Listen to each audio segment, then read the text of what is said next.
Aziz do'stlar, endigi patsientimiz 36 yoshda, Termiz shahridan. Bu kishida oqma yara, svish degan kasallik bor. Hozir lazerli operatsiyaga olib kiryapmiz. Sizlarga operatsiyamiz tugagandan keyin natijani ko'rsatamiz. Aziz kuzatuvchilar, mana 36 yoshli patsientimizni biz operatsiyaga tayyorladik. Hamma obrabotkalarni qilib, hozir lazerli operatsiyamizni boshlayapmiz. Oqma yarani svishni lazer bilan yo'qotamiz. Kesmasdan, og'riqsiz yo'qotamiz. Bizni kuzatishda davom eting. Tak.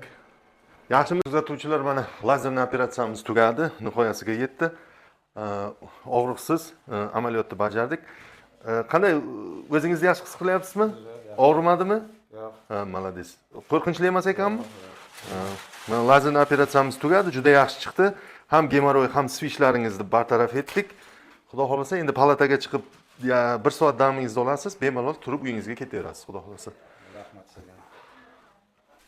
Aziz kuzatuvchilar, mana bemorimizni lazerli operatsiyasini tugatdik. Bemorimizda o'sha katta, gigantskiy ichki gemoroylarni lazer bilan to'liq bartaraf qildik hamda svishni, oqma yarani lazer bilan destruksiya qilib, umuman yo'q qildik.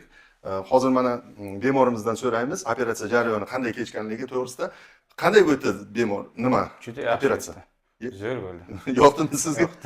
Yo'q, siz o'ylaganchalik og'riqli emas ekanmi? Umuman og'riq yo'q, shunday ajoyib o'tdi.